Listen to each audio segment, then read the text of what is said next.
হজরত ওমর রাদিয়াল্লাহু তাআলা আনহুর ওফাতের পর তার স্থলাভিষিক্তের প্রশ্নে দুদিন যাবৎ তর্ক বিতর্ক চলল, কিন্তু কোনো ফয়সালা হল না। অবশেষে অনেক বিতর্কের পর সিদ্ধান্ত হল যে সাহাবী অর্থাৎ হজরত আলী রাদিয়াল্লাহু তাআলা আনহু, হজরত ওসমান রাদিয়াল্লাহু তাআলা আনহু ও হজরত আব্দুর রহমান বিন আউফ রাদিয়াল্লাহু তাআলা আনহুর মধ্য হতে একজনকে খলিফা বলে মেনে নেওয়া হোক। হজরত আব্দুর রহমান বিন আউফ রাদিয়াল্লাহু তাআলা আনহু নিজের নাম প্রত্যাহার করে নিলেন এবং বললেন, এবার দুজনের মধ্য হতে আমাদের খলিফা নির্বাচন করতে হবে। তারপর তিনি নিজেই তাদের দুজনকে বললেন, এখন এ বিষয়টি আমার উপর ছেড়ে দেয়া হোক। তখন হজরত আলী রাদিয়াল্লাহু তাআলা আনহু ও হজরত ওসমান রাদিয়াল্লাহু তাআলা আনহু সে কথা মেনে নিলেন। হজরত আব্দুর রহমান বিন আউফ রাদিয়াল্লাহু তাআলা আনহু হজরত ওসমান রাদিয়াল্লাহু তাআলা আনহুর পক্ষে রায় দিলেন এবং মুসলমানরা তার হাতে হাত রেখে বায়াত গ্রহণ করলেন। হজরত ওসমান গনি রাদিয়াল্লাহু তাআলা আনহু ৭০ বছরেরও বেশি বয়সে খেলাফতের দায়িত্ব গ্রহণ করেন। খিলাফত প্রাপ্তির পর তিনি জনসাধারণের উদ্দেশ্যে ভাষণ দেওয়ার জন্য দাঁড়ালেন, কিন্তু তখন তিনি থরথর করে কাঁপতে লাগলেন এবং অল্প কিছু কথা বলার পর মেম্বর থেকে নেমে এলেন। আসলে তিনি ভালো বক্তৃতা দিতে পারতেন না, কিন্তু খুব ভালো লিখতে পারতেন। তাঁর লিখিত চিঠিগুলি পাঠে জানা যায় যে তার লেখার হাত যেমন মজবুত ছিল, তেমনি ভাষাও ছিল খুব শক্তিশালী ও ওজনস্বী। খলিফা হওয়ার পর সর্বপ্রথম তিনি প্রাদেশিক শাসকদের উদ্দেশ্যে এই বলে পত্র লিখলেন যে প্রকৃতপক্ষে তোমরা জনগণের প্রভু নও, বরং তোমরা তাদের সেবক ও রক্ষাকর্তা। সুতরাং যে কোনো মূল্যে তোমরা তোমাদের দায়িত্ব পুরো করার চেষ্টা করবে। একটা কথা তোমরা অবশ্যই স্মরণ রেখো যে কোনো অবস্থাতেই তোমরা ন্যায়ের পথ ত্যাগ করবে না। তোমাদের আমদানি ও খরচের প্রশ্নে বড়ই ইমানদারি ও সততার সাথে কাজ করে যাওয়া উচিত। জিম্মিদের সাথে মুসলমানদের ন্যায় সম আচরণ করবে। শত্রুদের সাথে তোমরা যেভাবেই প্রতিশ্রুতিবদ্ধ হও না কেন, তোমরা যুদ্ধের সময়ও তা পালনে ত্রুটি করবে না, তা নিজেদের জন্য যতই ক্ষতিকর হোক না কেন। হজরত আবু বকর সিদ্দিক রাদিয়াল্লাহু তাআলা আনহু ও হজরত ওমর রাদিয়াল্লাহু তাআলা আনহু দুজনেই বাইতুল মাল বা রাজকোষ থেকে নির্দিষ্ট পরিমাণ ভাতা গ্রহণ করতেন, কিন্তু হজরত ওসমান রাদিয়াল্লাহু তাআলা আনহু নিজের জন্য কোনো ভাতা মঞ্জুর করেননি, কারণ তিনি বড়ই ধনশীল ব্যক্তি ছিলেন। সেই জন্য তাঁর ভাতা গ্রহণের কোনো প্রয়োজন হয়নি। হজরত নবী করিম সাল্লাল্লাহু আলাইহি সাল্লামের যুগে মসজিদে নববীর সম্প্রসারণের জন্য যে জমি ক্রয় করা হয়েছিল তার মূল্য পরিশোধ করেছিলেন হজরত ওসমান রাদিয়াল্লাহু তাআলা আনহু। খলিফা হওয়ার পর তার মনে হলো যে মসজিদে নববী নতুনভাবে নির্মাণ করে নেওয়া উচিত, কিন্তু মসজিদের আশেপাশে যারা বসবাস করতেন তারা মূল্যের বিনিময়ে জমি দিতে রাজি হচ্ছিলেন না। হজরত ওসমান রাদিয়াল্লাহু তাআলা আনহু তাঁদের বোঝানোর চেষ্টা করলেন, কিন্তু তবুও তারা রাজি হলেন না। এইভাবে কয়েক বছর অতিক্রান্ত হয়ে গেল। অবশেষে হজরত ওসমান রাদিয়াল্লাহু তাআলা আনহু জুমার খুতবায় অত্যন্ত জোরালোভাবে ভাষণ দান করলেন। তাতে তিনি নামাজীদের ক্রমবর্ধমান ও মসজিদের স্থানের সংকীর্ণতার কথার প্রতি মনোযোগ আকর্ষণ করলেন। তা এতটাই প্রভাব বিস্তার করল যে লোকেরা স্বেচ্ছায় ও আনন্দের সাথে তাদের ঘর বাড়িগুলিকে মসজিদের জন্য দিয়ে দিলেন। এবার মসজিদ নির্মাণের কাজ শুরু হলো এবং ইট, কাঠ, বালি, চুন, সুরকি সহযোগে মাত্র 10 মাস সময়ের মধ্যে এক নয়ন মনোহর মসজিদ নির্মাণ কাজ সুসম্পন্ন হয়ে গেল। হজরত ওসমান রাদিয়াল্লাহু তাআলা আনহু মসজিদের সমস্ত কাজ নিজের তত্ত্বাবধানে করেছিলেন। নতুন ইমারত হয়েছিল অত্যন্ত মজবুত ও সুন্দর। এছাড়া লম্বায় তা পুরাতন মসজিদের চেয়ে 50 গজ বড় ছিল, অবশ্য চওড়া আগের মতোই ছিল। হজরত ওসমান রাদিয়াল্লাহু তাআলা আনহু তাঁর খেলাফতের যুগে অনেক নতুন নতুন অট্টালিকা নির্মাণ করান। খাল, ঝর্ণা, বাঁধ ও সরাইখানা নির্মাণ করান। পুরাতন অনেক কিছুরই তিনি নতুন রূপ দেন।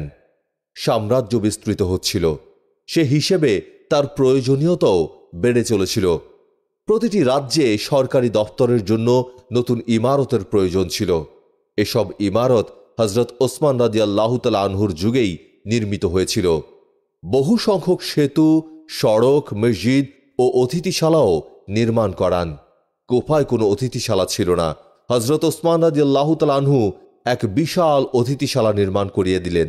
মদিনা থেকে 24 মাইল দূরে নজদগামী মহাসড়কে একটি সরাইখানা নির্মাণ করান, যার পাশে একটি ছোট বাজার ও মিঠা পানির একটি কুয়ো ছিল। মদিনা শহরেও কখনো কখনো খয়বরের দিক থেকে ধেয়ে আসা বন্যার পানি শহরের জনবসতিকে প্লাবিত করে দিয়ে ব্যাপক ক্ষতি সাধন করত। হজরত ওসমান রাদিয়াল্লাহু তাআলা আনহু মদিনা থেকে কিছুটা দূরে একটি বাঁধ নির্মাণ করে সেই প্লাবন থেকে শহরকে চিরস্থায়ীভাবে সুরক্ষার ব্যবস্থা করেন এবং সেই সাথে নিকটেই একটি খাল খনন করে বানের পানিকে অন্যদিকে প্রবাহিত করার ব্যবস্থা করে দেন। হজরত ওসমান রাদিয়াল্লাহু তাআলা আনহু তার বয়সের লোকদের সাথে বড় সদাচার করতেন। তার চাচা হাকাম বিন আস মুসলমানদের বড়ই দুঃখ কষ্ট দিয়েছিলেন। স্বয়ং হজরত ওসমান রাদিয়াল্লাহু তাআলা আনহু তার অত্যাচার নিপীড়নের কবল থেকে রেহাই পাননি এবং ইসলাম গ্রহণের কারণে তাকে দড়ি দিয়ে বেঁধে খুবই মারধর করেছিলেন এবং বন্দী করে রেখেছিলেন। প্রিয় নবী হজরত মুহাম্মদ সাল্লাল্লাহু আলাইহি ওয়াসাল্লাম তার এ ধরনের অপরাধ বৃত্তির কারণে তাকে মদিনা থেকে তায়েফে পাঠিয়ে দিয়েছিলেন, কিন্তু হজরত ওসমান রাদিয়াল্লাহু তাআলা আনহু খলিফা হওয়ার পর তাঁর প্রতি গভীর রক্তের আকর্ষণ অনুভব করলেন এবং মদিনায় ফিরিয়ে আনলেন। শুধু তাই নয়, বরং তার পুত্র মর্দানের সাথে তার কন্যার বিয়ে দিলেন। মর্দান হজরত ওসমান রাদিয়াল্লাহু তাআলা আনহুর অন্যতম পরামর্শদাতা ছিলেন এবং প্রতিটি বিষয়েই তিনি তার পরামর্শ অনুযায়ী সিদ্ধান্ত নিতেন। এ ব্যাপারটি মুসলমানদের কাছে অত্যন্ত অসন্তোষের কারণ ছিল এবং সর্বত্রই এ নিয়ে সমালোচনা হতে লাগল। শুধু তাই নয়, লোকেরা এ অভিযোগও করতে লাগলো যে হজরত ওসমান রাদিয়াল্লাহু তাআলা আনহু বড় বড় পদে তার আত্মীয় স্বজনদের নিয়োগ করেছেন এবং ইসলামী সাম্রাজ্যের বড় বড় 5টি রাজ্যের 4টি তার আত্মীয় স্বজনদের অধীনে পরিচালিত হচ্ছে। আর এমন কিছু লোক ছিল যারা বাইরে নিজেদের মুসলমান বলে পরিচয় দিলেও অন্তরে তারা মুসলমানদের জঘন্যতম শত্রু ছিল। এ কথা এমনভাবে ছড়িয়ে পড়ল যে তাতে লোকেরা ভীষণ বিক্ষুব্ধ হয়ে উঠল। মুসলমানদের এই পারস্পরিক বিভেদ ও দ্বন্দ্বের কারণ হল কিছু লোক টাকা পয়সা জমিয়ে মিশর, সিরিয়া, ইরাক ও ইরানের ন্যায় বড় বড় দেশে গিয়ে প্রচুর জমি জায়গা কিনে সেখানে বাড়িঘর বানিয়ে অত্যন্ত ঠাঁট বাঁটের সাথে জীবনযাত্রা অতিবাহিত করছিলেন। কিন্তু এমন কিছু লোক ছিল যাদের অবস্থা ছিল দিন আনে দিন খাওয়ার মতো। তাদের কাছে জমা সম্পদ বলে কিছুই ছিল না। হজরত ওমর রাদিয়াল্লাহু তাআলা আনহুর খেলাফতের যুগে মুসলমানদের মধ্যে ধনী দরিদ্রের কোনো পার্থক্য পরিলক্ষিত হতো না। 10-20 হাজার মানুষ একত্রিত হলেও বোঝা যেত না যে এর মধ্যে কে সাধারণ মানুষ আর কে সরকারি কর্মচারী। কিন্তু এখন ধনী দরিদ্রের পার্থক্য স্পষ্টভাবেই চোখে পড়তে লাগল। যে সমস্ত লোকেরা ধন সম্পদ জমা করে রেখেছিলেন তারা প্রাসাদ অট্টালিকায় বসবাস করতে লাগলেন। সম্পদের অহংকারে তাদের পা আর মাটিতে পড়ত না। আর যাদের ধন সম্পদ ছিল না তাদের জীবন হয়ে উঠেছিল খুবই দুর্বিষহ। তারা দিনে দিনে আরো দরিদ্র হয়ে পড়ছিলেন। এদের জীবনযাত্রা অতিবাহিত করা খুব কষ্টকর হয়ে পড়ল। এ সমস্ত লোকেরা খুবই ভালোই জানতেন যে মুসলমানরা যখন মক্কা থেকে হিজরত করে মদিনায় এসেছিলেন তখন তারা ছিলেন খুবই গরিব ও কপরদক্ষিণ। তখন আনসাররাই তাদের ধন সম্পদের অর্ধেকটা ভাগ করে দিয়েছিলেন। এই দৃষ্টান্ত অনুসারে সে যুগে এ কথা ছড়িয়ে পড়ল যে ধনীরা তাদের ধন সম্পদের অর্ধেকাংশ করে দরিদ্রের মধ্যে বন্টন করে দিন, যাতে সমাজে উঁচু নিচু ও ধনী দরিদ্রের যে ব্যবধান সৃষ্টি হয়েছে তা দূর হয়ে যায়। হজরত আবু যর গিফারি রাদিয়াল্লাহু তাআলা আনহু অত্যন্ত উচ্চ মর্যাদা সম্পন্ন সাহাবী ছিলেন। তিনি রাসূল পাক সাল্লাল্লাহু আলাইহি সাল্লামের সান্নিধ্যে বহুদিন অবস্থান করেন। তিনি ছিলেন এ মতবাদের অন্যতম সমর্থক এবং তিনি আরও অগ্রসর হয়ে এ কথাও বলে দিলেন যে ধনী লোকেরা যদি এরকম বেহিসেবিভাবে ধন সম্পদ জমা করতে থাকেন তাহলে দরিদ্রের উচিত তাদের ধন সম্পদ লুট করে নেয়া। তখন হজরত আবু যর গিফারি রাদিয়াল্লাহু তাআলা আনহুকে সিরিয়া থেকে ডেকে এনে মদিনার অনতি দূরে রবজাহ নামক বসতিতে পাঠিয়ে দেওয়া হলো। তিনি সেখানে নিঃসঙ্গ জীবন অতিবাহিত করতে লাগলেন এবং সেখানেই ইন্তেকাল করেন এবং সেখানেই তাকে দাফন করা হয়। হজরত ওসমান রাদিয়াল্লাহু তাআলা আনহুর খিলাফতকালে অনেক এলাকা বিজিত হয়েছিল এবং মুসলমান সাম্রাজ্য কাবুল থেকে মরক্কো পর্যন্ত বিস্তৃত হয়েছিল। কিন্তু সে যুগের সবচেয়ে গুরুত্বপূর্ণ ঘটনা হল মুসলমানরা সামুদ্রিক যুদ্ধে খ্রিস্টানদের পদানত করেন। আমির মুয়াবিয়া ছিলেন সিরিয়ার শাসনকর্তা। তিনি দীর্ঘদিন যাবৎ চেয়ে আসছিলেন নৌবাহিনী গঠন করে সমুদ্র পারের রোম সাম্রাজ্যকে নিজেদের অধিকারভুক্ত করতে।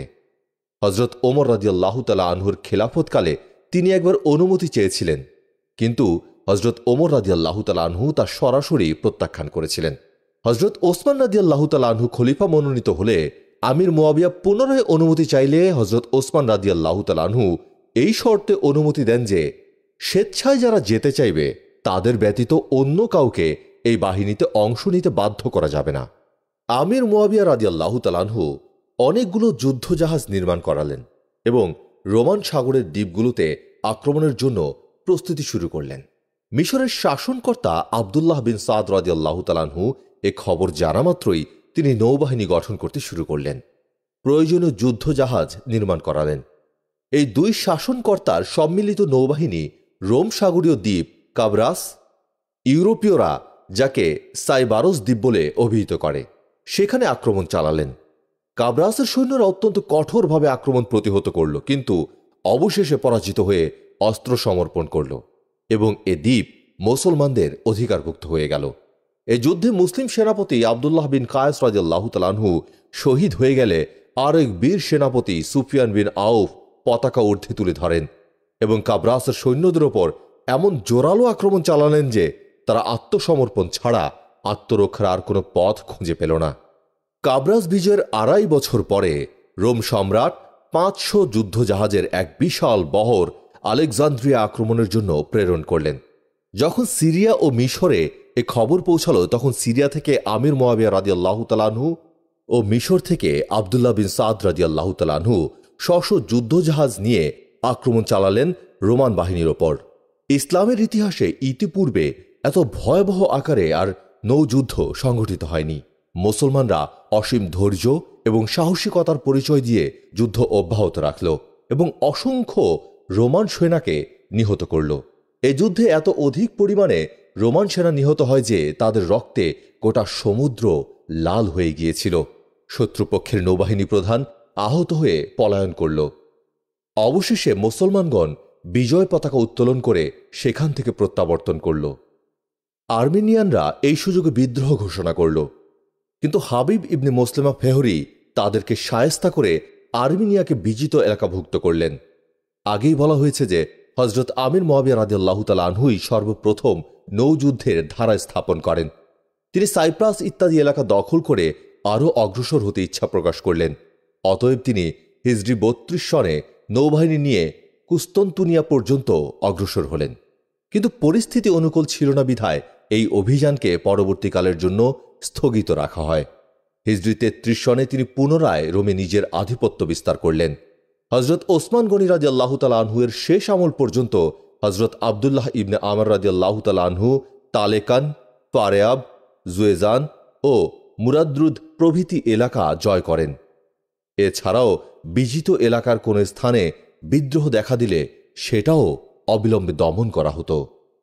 হজরত ওসমান রাদিয়াল্লাহু তাআলা আনহুর খিলাফতকালে আরও অনেক এলাকা বিজিত হয়। এদিকে মুসলমানরা ইরানের ওপর পূর্ণ বিজয় সম্পন্ন করে অগ্রসর হতে হতে কাবুল পর্যন্ত সমস্ত এলাকা অধিকার করলেন এবং ভারতের উত্তর পশ্চিম সীমান্ত প্রদেশ পর্যন্ত পৌঁছে গেলেন। ইরান, ইরাক, সিরিয়া, মিশর, আজারবাইজান ও আর্মেনিয়া হজরত ওমর রাদিয়াল্লাহু তাআলা আনহুর খিলাফতের যুগেই বিজিত হয়েছিল। আজারবাইজানের লোকেরা যখন শুনল যে হজরত ওমর রাদিয়াল্লাহু তাআলা আনহু ইন্তেকাল করেছেন, তখন তারা বিদ্রোহ ঘোষণা করে বসল। ইরাকের শাসনকর্তা অলিদ বিন ওকবা রাদিয়াল্লাহু তাআলা আনহু বিদ্রোহ দমনের জন্য সৈন্য প্রেরণ করলেন। আজারবাইজানের বিদ্রোহীরা পরাজিত হয়ে ক্ষমা প্রার্থনা করল। আর্মেনিয়ায় দুই সেনাপতি হাবিব বিন মুসলিমা রাদিয়াল্লাহু তাআলা আনহু ও আব্দুর রহমান বিন রবিয়া রাদিয়াল্লাহু তাআলা আনহু দীর্ঘদিন ধরে যুদ্ধ চালিয়ে আসছিলেন। আব্দুর রহমান রাদিয়াল্লাহু তাআলা আনহু একটি যুদ্ধে শহীদ হয়ে গেলেন, আর আর্মেনিয়ায় সমস্ত এলাকা মুসলমানদের অধিকার থেকে বেরিয়ে গেল। হজরত ওসমান রাদিয়াল্লাহু তাআলা আনহু হাবিব বিন মুসলিমা রাদিয়াল্লাহু তাআলা আনহুকে সসৈন্যে প্রেরণ করলেন এবং আব্দুর রহমানের ভাই সালমানকে তার সাথী করে দিলেন। এই দুই মহান বীর আর্মেনিয়া ও কাফকাজকে নতুন করে জয় করে ইসলামী সাম্রাজ্যের অন্তর্ভুক্ত করে নিলেন। যে সময়ে হাবিব বিন মুসলিমা রাদিয়াল্লাহু তাআলা আনহু আর্মেনিয়ায় যুদ্ধ চালিয়ে যাচ্ছিলেন, তিনি খবর পেলেন যে মোরজান নামক এক আর্মেনীয় সেনাপতি বিশাল এক বাহিনী নিয়ে মুসলমানদের বিরুদ্ধে যুদ্ধ করতে এসেছে। হাবিবের কাছে সৈন্য কম ছিল, সেই জন্য তিনি মনস্থ করলেন গভীর রাতে মরজানের সৈন্যদের ওপর আক্রমণ চালানো উচিত। তার পত্নী, যার নাম ছিল উম্মে আবদুল্লাহ, তিনি তাকে অস্ত্রে শস্ত্রে সজ্জিত হতে দেখে বললেন, এত রাতে আপনি কোথায় যাচ্ছেন? উত্তরে তিনি বললেন, হয় আমি মরজানের শিবিরে পৌঁছাব, নতুবা আল্লাহর রাহে জীবন উৎসর্গ করে দেব। হজরত ওসমান রাদিয়াল্লাহু তাআলা আনহুর যুগে যখন অনেক দেশ বিজিত হলো, তখন আরও নতুন নতুন সেনা ছাউনি নির্মাণ করা হলো, যেখানে সৈন্য ছাড়াও দ্রুতগতিসম্পন্ন ঘোড়া, যুদ্ধাস্ত্র ও অন্যান্য রসদ সামগ্রীও মজুদ থাকত। এছাড়া হজরত ওসমান রাদিয়াল্লাহু তাআলা আনহু সমস্ত রাজ্যগুলিতে উট ও ঘোড়া পালনের জন্য বড় বড় খামারের ব্যবস্থা করেন, অর্থাৎ স্থানে স্থানে চারণক্ষেত্র প্রস্তুত করেন। খোদ মদিনার কাছেও কয়েকটি বড় বড় চারণক্ষেত্র ছিল, যার কেবল একটিতে 40,000 উট পালন করা হতো। হজরত ওমর রাদিয়াল্লাহু তাআলা আনহু শাম দেশকে 3টি রাজ্যে বিভক্ত করেছিলেন। হজরত ওসমান রাদিয়াল্লাহু তাআলা আনহু 3টি রাজ্যকে মিলিয়ে একটি রাজ্যে পরিণত করেন। প্রথমে রাজ্যের শাসনকর্তা রাজ্য পরিচালনার সাথে সাথে সেনাপতির দায়িত্ব পালন করতেন, কিন্তু হজরত ওসমান রাদিয়াল্লাহু তাআলা আনহু প্রতিটি রাজ্যে একজন করে সেনাপতি নিযুক্ত করে দিলেন, যার হাতে সমস্ত সেনাবাহিনীর দায়িত্ব নিয়োজিত থাকত। ইসলামী সাম্রাজ্য ব্যাপকভাবে বিস্তৃত হয়ে পড়েছিল, কিন্তু এলাকা মদিনা থেকে কয়েক মাসের দূরত্বে অবস্থিত ছিল। তা সত্ত্বেও হজরত ওসমান রাদিয়াল্লাহু তাআলা আনহু মদিনায় অবস্থান করেও বিশাল সাম্রাজ্যের সামগ্রিক অবস্থার ওপর নিয়ন্ত্রণ রাখতেন। জুমার দিন লোকদের কাছে সমস্ত সাম্রাজ্যের খোঁজ খবর নিতেন আর তাদের কথা মনোযোগ দিয়ে শুনতেন, এবং হজের মৌসুমে দূর দূরান্ত থেকে আগত লোকদের কাছ থেকেও সাম্রাজ্যের সুদূর প্রান্তের খবরাখবর নিতেন। কোনো ব্যক্তির কোনো রাজ্যের শাসনকর্তার বিরুদ্ধে কোনো অভিযোগ থাকলে সকল শাসনকর্তার সামনে তা পেশ করত। এর ফলে অভিযোগের তদন্ত নিশ্চিতভাবেই হতে পারত। হজরত ওসমান রাদিয়াল্লাহু তাআলা আনহুর আমলে যদিও অনেক নতুন এলাকা বিজিত হয়েছিল, নতুন নতুন প্রাসাদ অট্টালিকাও নির্মিত হয়েছিল, কিন্তু সত্যি কথা বলতে কি, হজরত ওসমান রাদিয়াল্লাহু তাআলা আনহুর সবচেয়ে স্মরণীয় কীর্তি হল পবিত্র কোরআন সংকলন। তিনি পবিত্র কোরআন সংকলন করে তার প্রতিলিপি তৈরি করে সাম্রাজ্যের সুদূরস্থিত প্রদেশগুলিতে পাঠিয়ে দেন, যাতে দেশ বিদেশের মুসলমানরা জের জবরের ভ্রান্তি থেকে মুক্ত হয়ে নির্ভুলভাবে কোরআন পাঠ করতে পারেন। তৎকালে আরবে বনি হাশেম ও বনি উমাইয়া বংশের মধ্যে পূর্ব থেকে আত্মকলহ শত্রুতা চলে আসছিল। মহানবী হজরত মুহাম্মদ সাল্লাল্লাহু আলাইহি সাল্লাম ছিলেন হাশেমি বংশীয়। এজন্য তিনি যখন নবুয়ত লাভ করার পর ইসলাম প্রচার শুরু করলেন, তখন উমাইয়া বংশীয়গণ তাদের পূর্বের বংশগত শত্রুতার জন্য তার সহযোগিতা করলেন না। পরবর্তীকালে আবু সুফিয়ান তার পুত্র মুয়াবিয়া এবং অন্যান্য উমাইয়াগণ যদিও ইসলাম গ্রহণ করেছিলেন, কিন্তু হাশিমি বংশীয়দের প্রতি তাদের বংশগত আক্রোশ কখনো দূর হয়নি। বনি হাশেম ও বনি উমাইয়ার এ বংশগত শত্রুতা ও খলিফা হজরত ওসমান রাদিয়াল্লাহু তাআলা আনহুর জীবন নাশের কারণ ছিল। হিজরি 24 সনের 4 মুহররম তারিখে হজরত ওসমান রাদিয়াল্লাহু তাআলা আনহু মুসলিম জাহানের খলিফা নির্বাচিত হলেন। তখন প্রকাশ্যে যদিও কেউ আপত্তি উত্থাপন করেনি, কিন্তু সেদিন অনেকের মনেই এরূপ চিন্তার উদ্রেক হয়েছিল যে আজ হতে হাশেমি বংশের খেলাফত উমাইয়া বংশীয়দের হাতে চলে গেল। হজরত ওসমান রাদিয়াল্লাহু তাআলা আনহু খলিফা নির্বাচিত হওয়ার পর প্রথম 6 বছরে অনেক পরিবর্তন সংঘটিত হল এবং অনেক অপ্রীতিকর ঘটনা ঘটল। হজরত রাসূল পাক সাল্লাল্লাহু আলাইহি সাল্লামের সাহাবাগণের প্রধান বৈশিষ্ট্য ছিল এই যে তাঁদের জীবন এবং মৃত্যু সবই ছিল একমাত্র আল্লাহ সুবহানাহু ওয়া তাআলার উদ্দেশ্যে। তাঁদের জীবনের কোনো ব্যক্তিগত স্বার্থ বা উদ্দেশ্য ছিল না। রাসূলের আদর্শে জীবন গঠনকারী এসব সাহাবাগণ একে একে সকলেই দুনিয়া হতে চির বিদায় গ্রহণ করতে লাগলেন, কিন্তু তাঁদের পরবর্তীগণ তাদের মতো স্বার্থত্যাগী হতে পারেননি।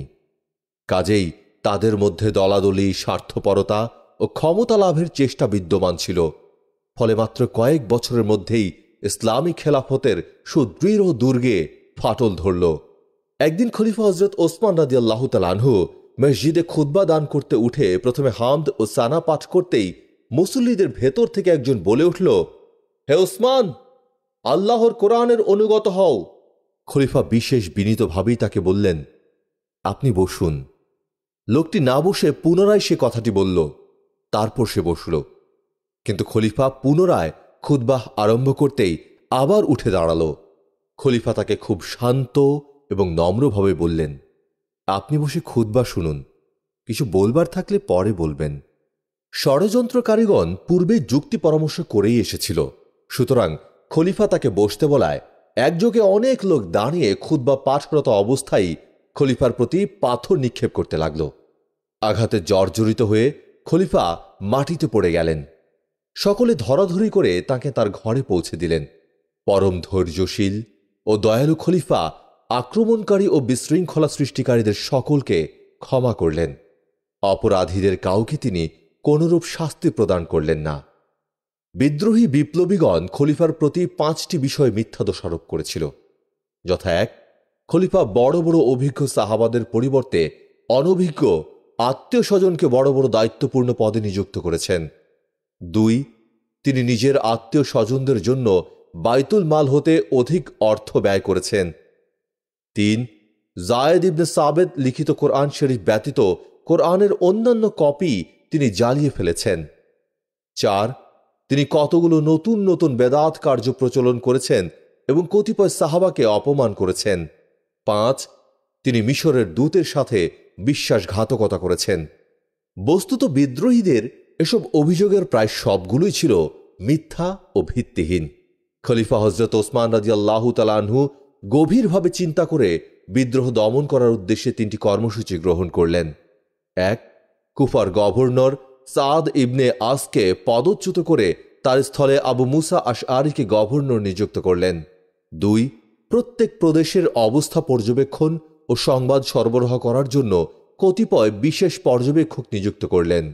3, হজ্জের সময় সকলের সকল দাবি শ্রবণ করে উপযুক্ত ব্যবস্থা করা হবে বলে রাজ্যের সর্বত্র ঘোষণা প্রচার করলেন। খলিফা হজরত ওসমান রাদিয়াল্লাহু তাআলা আনহু একটি আপোষ মীমাংসার জন্য আপ্রাণ চেষ্টা করেছিলেন।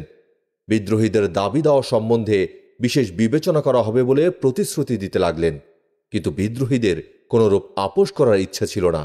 সুতরাং খলিফার সকল প্রচেষ্টাই ব্যর্থ হল। বিভিন্ন প্রদেশ হতে দলে দলে বিভক্ত হয়ে হাজির ছদ্মবেশে বিদ্রোহীগণ মদিনার দিকে আসতে লাগল। মদিনার নিকটবর্তী হয়ে এসব বিদ্রোহী একটা অভিযানকারীর রূপ ধারণ করল। খলিফা এ সংবাদ শ্রবণ করে হজরত আলী রাদিয়াল্লাহু তাআলা আনহু, তালহা রাদিয়াল্লাহু তাআলা আনহু, জুবায়ের রাদিয়াল্লাহু তাআলা আনহু এবং সাদ ইবনে ওয়াক্কাস রাদিয়াল্লাহু তাআলা আনহুকে বিদ্রোহীদের নিকট পাঠিয়ে তাদেরকে জানিয়ে দিলেন যে তারা যেন নিজ নিজ রাজ্যে ফিরে যায়। তাদের সকলের দাবি দেওয়া ন্যায়সঙ্গত হলে অবিলম্বে তা পূরণ করা হবে। এসব বিষয়ে কর্তব্য নির্ধারণ করার উদ্দেশ্যে মসজিদে নববীতে একটি আলোচনা সভা আহ্বান করা হল। সভায় তালহা ইবনে ওবায়দুল্লাহ খলিফার সঙ্গে অত্যন্ত কর্কশ ভাষায় তর্ক বিতর্ক করতে লাগলেন। এ সময় হজরত আয়েশা সিদ্দিকা রাদিয়াল্লাহু তাআলা আনহার পক্ষ থেকে একজন লোক এসে খলিফার নিকট কৈফিয়ত তলব করল যে সাহাবী হত্যার দায়ে অভিযুক্ত আবদুল্লাহ ইবনে আবি সোরাহকে কেন মিশরের শাসন কর্তৃত্ব হতে অপসারণ করা হল না। হজরত আলী রাদিয়াল্লাহু তাআলা আনহুও হজরত আয়েশা সিদ্দিকা রাদিয়াল্লাহু তাআলা আনহার এই কৈফিয়ত তলবের প্রতি সমর্থন জানালেন। উত্তরে খলিফা বললেন, তাকে অপসারণ করতে আমার কোনো আপত্তি নেই। বিদ্রোহীগণ যাকে তাদের আমির নিযুক্ত করতে চায় আমি তাকেই নিয়োগপত্র দিতে প্রস্তুত আছি। তারা মুহাম্মদ ইবনে আবু বকর রাদিয়াল্লাহু তাআলা আনহুকে তাদের গভর্নর নিযুক্ত করতে চাইলে খলিফা তখনই আবদুল্লাহ ইবনে আবি সোরাহকে পদচ্যুত করে তদস্থলে মুহাম্মদ ইবনে আবু বকর রাদিয়াল্লাহু তাআলা আনহুর নামে নিয়োগপত্র লিখে দিলেন। খলিফার নিয়োগপত্র নিয়ে মুহাম্মদ আবু বকর রাদিয়াল্লাহু তাআলা আনহু কতিপয় আনসার ও মুহাজির সহ মিশরের দিকে রওনা হলেন। বিদ্রোহীগণ তখনকার মতো শান্ত হল। কিন্তু কয়েকদিন পর বিপ্লবী বিদ্রোহীগণ পুনরায় মদিনায় প্রবেশ করে ভীষণ গোলমাল আরম্ভ করল এবং দলে দলে মিছিল করে প্রতিশোধ প্রতিশোধ বলে চিৎকার করতে আরম্ভ করল। বিদ্রোহীদের নিকট তাদের এরূপ আচরণের কারণ জিজ্ঞেস করলে তারা খলিফার বিরুদ্ধে এমন সব মিথ্যা অভিযোগ উত্থাপন করল যা শুনে সকলেই অত্যন্ত বিস্মিত হলেন। বিদ্রোহীগণ বলল, মুহাম্মদ ইবনে আবু বকর রাদিয়াল্লাহু তাআলা আনহু মিশরের পথে রওনা হয়ে কিছুদূর যাওয়ার পর জনৈক সরকারি দূত উট আরোহণে খুব দ্রুত বেগে তাদেরকে অতিক্রম করে যাচ্ছিল। মুহাম্মদ ইবনে আবু বকর রাদিয়াল্লাহু তাআলা আনহু এর লোকজন তার গতিরোধ করে জিজ্ঞেস করলেন যে, তুমি কে এবং কোথায় যাচ্ছ? উত্তরে সে বলল, আমি খলিফার ভৃত্য এবং খলিফার আদেশে মিশরের শাসনকর্তার নিকট যাচ্ছি। তারা সকলে বললেন, ইনি তো মিশরের শাসনকর্তা, তোমার যা বলার আছে তুমি একে বলো। সে উত্তর করল, না, তিনি মিশরের শাসনকর্তা নন। এ বলে সে চলে যেতে উদ্যত হলে তাকে ধরে তার দেহ তল্লাশি করে একখানা পত্র পেল। পত্রখানায় খলিফার মোহর অঙ্কিত ছিল এবং তাতে লিখিত ছিল, মোহাম্মদ ইবনে আবু বকর এবং তার সঙ্গী সহ মিশরে পৌঁছা মাত্রই যেন তাদেরকে হত্যা করা হয় এবং যারা এর প্রতিবাদ করবে তাদেরকে যেন খলিফার নির্দেশ না পাওয়া পর্যন্ত বন্দী করে রাখা হয়। বিদ্রোহীগণ বলল, খলিফা আমাদের সাথে বিশ্বাসঘাতকতা করেছেন, আমরা এর প্রতিশোধ গ্রহণ করব। ব্যাপার কি তা জানবার জন্য সাহাবাগণ সকলেই সেখানে এসে উপস্থিত হলেন। ইতোমধ্যে খলিফাও সেখানে এসে উপস্থিত হলেন। বিদ্রোহীগণ সে পত্রখানা বের করে সকলের সামনে তুলে ধরল। পত্রবাহককেও তারা ওট সহ সঙ্গে নিয়ে এসেছিলেন। হজরত আলী রাদিয়াল্লাহু তাআলা আনহু খলিফাকে জিজ্ঞেস করলেন, এ পত্রে যে মোহর অঙ্কিত আছে তা আপনার কিনা? খলিফা উত্তর করলেন, হ্যাঁ, এ আমারই মোহর, তবে আমি মোহরাঙ্কিত করিনি। হজরত আলী রাদিয়াল্লাহু তাআলা আনহু জিজ্ঞেস করলেন, এই গোলাম ও উট আপনার কিনা? খলিফা উত্তর করলেন, হ্যাঁ, সে আমারই গোলাম ও উটটিও আমার, তবে আমি তাকে পাঠাইনি এবং এ সম্বন্ধে আমি কিছুই জানি না। হজরত আলী রাদিয়াল্লাহু তাআলা আনহু আবার বললেন, ভৃত্য আপনার, উট আপনার এবং পত্রের মোহরও আপনার, অথচ আপনি এর সম্বন্ধে কিছুই জানেন না, এ কি বিশ্বাস করা চলে? খলিফা বললেন, আমি আল্লাহর কসম করে বলছি, সত্যি আমি এ সম্বন্ধে কিছুই জানি না। আমি নিজে এ পত্র লিখিনি, কাউকে লিখতেও বলিনি এবং এ ভৃত্যকেও আমি পাঠাইনি। অনুসন্ধান করে বোঝা গেল পত্রখানা মারওয়ানের লেখা। বিদ্রোহীগণ মারওয়ানকে তাদের হাতে সমর্পণ করতে বললেন, কিন্তু খলিফা মারওয়ানকে বিদ্রোহীদের হাতে ছেড়ে দিতে রাজি হলেন না, কেননা তিনি জানতেন তাদের হাতে মারওয়ানকে ছেড়ে দিলে তারা মারওয়ানকে হত্যা করে ফেলবে। কিন্তু তিনি বিদ্রোহীদের হাতে মারওয়ানকে সমর্পণ করতে রাজি না হওয়ায় বিদ্রোহীদের মনে সন্দেহ হল যে খলিফার নির্দেশ অনুসারেই মারওয়ান ওই পত্র লিখেছে। খলিফা মারওয়ানকে বিদ্রোহীদের হাতে তুলে দিতে রাজি না হওয়ায় বিদ্রোহীগণ ক্ষিপ্ত হয়ে খলিফার বাসগৃহ অবরোধ করে খলিফার পদত্যাগ দাবি করতে লাগল। বিদ্রোহীগণ 40 দিন পর্যন্ত খলিফার বাসগৃহ ঘেরাও করে রাখল। তার বাসগৃহে খানা পানি পর্যন্ত প্রেরণ করতে দিল না। তাদের উশৃঙ্খলতা এতদূর চরমে পৌঁছল যে প্রধান প্রধান সাহাবাদের অনুরোধ পর্যন্ত তারা অগ্রাহ্য করল। খলিফা হজরত ওসমান রাদিয়াল্লাহু তাআলা আনহু হজরত আলী রাদিয়াল্লাহু তাআলা আনহুকে ডেকে পাঠালেন, কিন্তু বিদ্রোহীগণ তাকে খলিফার নিকট যেতে দিল না। হজরত আলী রাদিয়াল্লাহু তাআলা আনহু তার মাথার পাগড়ি খলিফার ঘরে পাঠিয়ে শূন্য মস্তকে ফিরে আসলেন। খলিফার ঘরে যারা অবরুদ্ধ হয়ে রইলেন তাদের আর কষ্টের সীমা রইল না। খলিফা উপায়ন্তর না দেখে ঘরের ছাদের ওপর উঠে অত্যন্ত কাতর স্বরে বললেন, তোমাদের মধ্যে কেউ আলীকে সংবাদ দিতে পারো যেন তিনি আমাদেরকে কিছু পানি পান করান? একজন হৃদয়বান লোক হজরত আলী রাদিয়াল্লাহু তাআলা আনহুর নিকট গিয়ে হজরত ওসমান রাদিয়াল্লাহু তাআলা আনহুর এই কাতর নিবেদনের কথা জানালেন। হজরত আলী রাদিয়াল্লাহু তাআলা আনহু অতি কষ্টে পানির মশকটা খলিফার ঘরে পাঠিয়ে দিলেন। সে পানি পান করে কোন রূপে তাদের জীবন রক্ষা হল। বিদ্রোহীগণ বলতে লাগলো যে মারওয়ানকে তাদের হাতে সমর্পণ না করলে তারা খলিফাকে হত্যা করবে। এ সংবাদ শুনে হজরত আলী রাদিয়াল্লাহু তাআলা আনহু তার দুপুত্র হাসান ও হুসাইন রাদিয়াল্লাহু তাআলা আনহুকে বললেন, তরবারি হাতে খলিফার ঘরের দ্বারে দাঁড়িয়ে পাহারা দেবে, যেন কেউ ঘরে প্রবেশ করতে না পারে।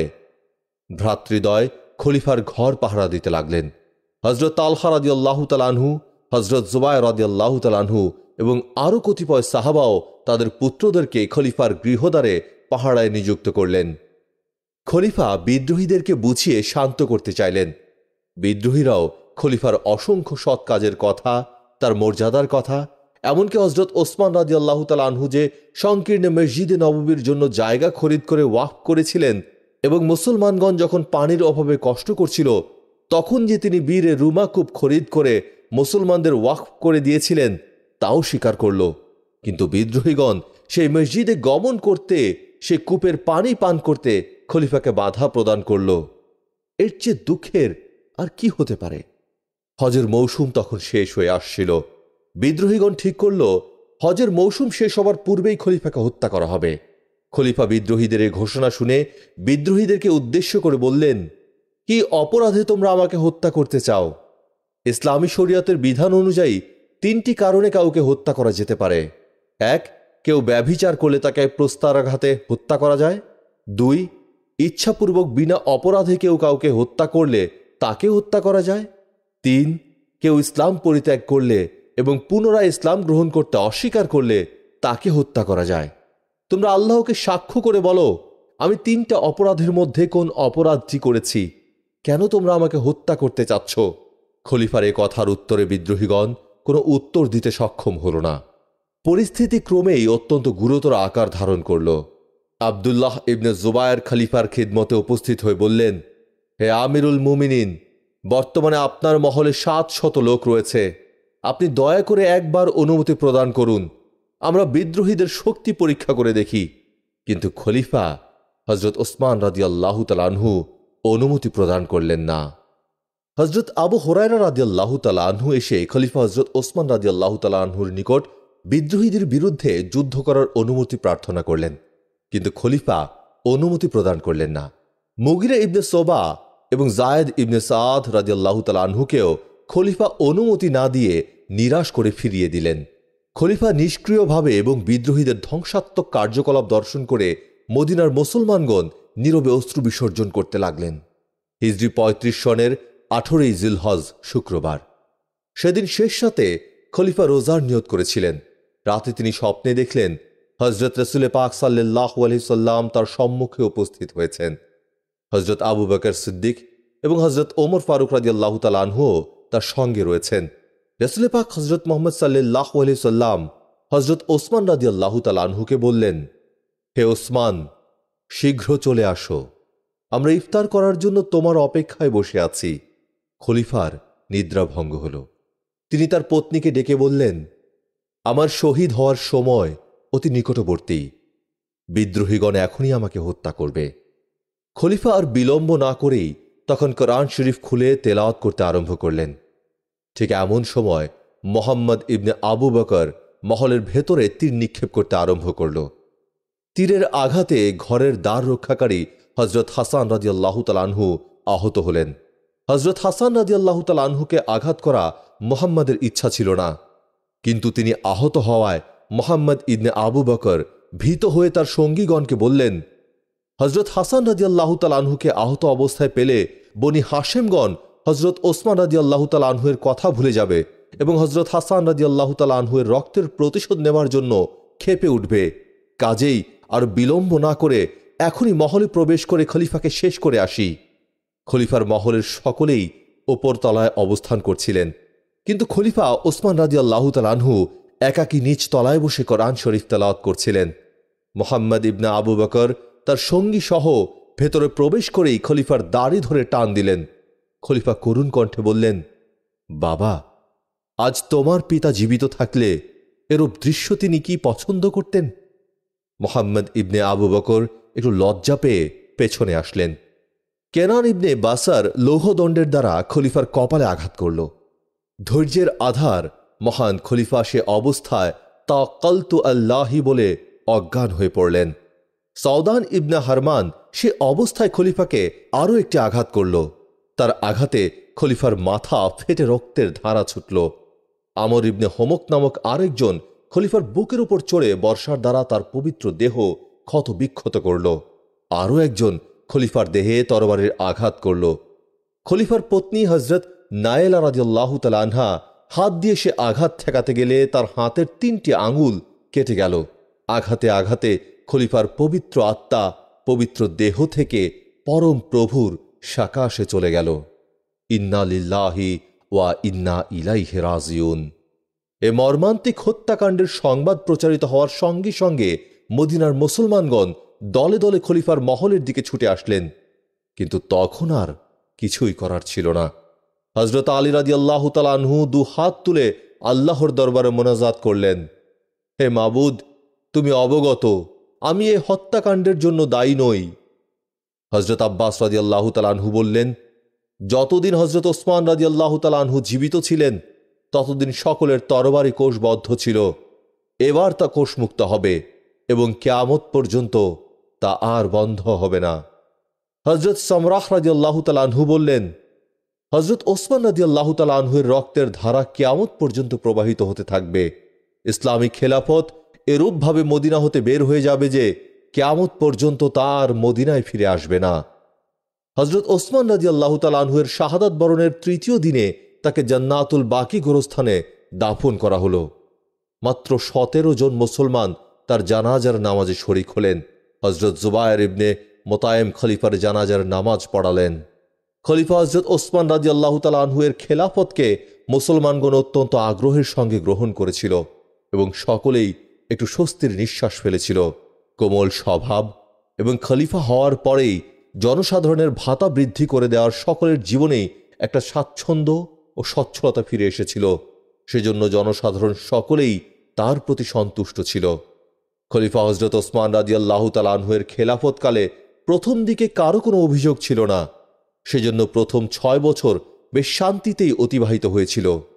কিন্তু বারবার শাসনকর্তা নিয়োগ ও বদলি এবং সরকারি কাজে সর্বত্র উমাইয়া বংশীয়দের নিয়োগ, আত্মীয় স্বজনদের প্রতি অতিরিক্ত দরদ প্রভৃতি কতগুলো কাজের জন্য পরবর্তী 4 বছর কানাঘুষা ও মন কষাকষি চলছিল। অবশেষে 10ম বছরে সকলে একেবারে অতিষ্ঠ হয়ে উঠেছিল।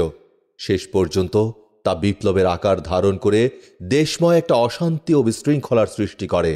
আর এই বিদ্রোহ যে শুধু খলিফাকেই প্রাণ দিতে হয়েছিল তা নয়, বরং ইসলামের ইতিহাসও চিরদিনের জন্য কলঙ্কিত হয়ে রয়েছে। তবে এই বিদ্রোহের মূলে শুধু যে খলিফারই দোষ ছিল তা নয়, বরং কতিপয় বিপ্লবী তাদের স্বার্থ সিদ্ধির উদ্দেশ্যে সীমাতিরিক্ত বাড়াবাড়ি করতে আরম্ভ করে দিয়েছিল। তবে তাদের এ বাড়াবাড়ির মূলে ছিল খলিফারই কতিপয় ভুল ত্রুটি। কেননা তিনি কতিপয় এরূপ অযোগ্য লোককে ক্ষমতা ও প্রশ্রয় দিয়ে এমন সাহসী করে তুলেছিলেন যাতে শেষ পর্যন্ত তিনি নিজেও তাদেরকে সামলিয়ে রাখতে পারেননি। খলিফা যদি মারওয়ানকে এ অন্যায় কাজের জন্য উপযুক্ত শাস্তি প্রদান করতেন তবে এমন মর্মান্তিক ঘটনা ঘটতে পারত না। খলিফা একজন প্রকৃত জ্ঞানী ও গুণী ব্যক্তি ছিলেন এবং রাজ্য শাসনের ক্ষমতা ও রাজনৈতিক জ্ঞান যে তার যথেষ্টই ছিল তাতে কোনো সন্দেহ নেই। কিন্তু তার সরল গুণ ও জ্ঞান মাটি করে দিয়েছিল তার স্বজন প্রীতি। তৃতীয় খলিফা হযরত ওসমান রাদিয়াল্লাহু তাআলা আনহুর শাহাদাত প্রাপ্তির পরে নতুন খলিফা নির্বাচন নিয়ে বিষম গণ্ডগোল সৃষ্টি হল। বিশেষ করে বিদ্রোহীদের বাধা দানের ফলে মৃত্যুর 3য় দিবসে মাগরিবের নামাজের পর এ খলিফার লাশ দাফন করা হল। খলিফার পূর্ব নির্দেশ অনুযায়ী হযরত জুবায়ের রাদিয়াল্লাহু তাআলা আনহু জানাজার নামাজ পড়ালেন এবং হযরত আলী রাদিয়াল্লাহু তাআলা আনহু দাফনাদি কাজ সমাধা করলেন। আফসোস, বিদ্রোহীরা খলিফার লাশের সাথে এত বেশি শত্রুতা করল যে তারা সব বহন করার জন্য তাবুত অর্থাৎ শবাধার পর্যন্ত সংগ্রহ করতে পারল না। সামান্য একটি খাটিয়াতে লাশ বহন করে জান্নাতুল বাকি সংলগ্ন ইহুদি ও মুসলমানদের মিলিত একটি সাধারণ সমাধিক্ষেত্রে খলিফার শেষ শয্যা রচনা করে হযরত আলী রাদিয়াল্লাহু তাআলা আনহু বাড়ি ফিরলেন।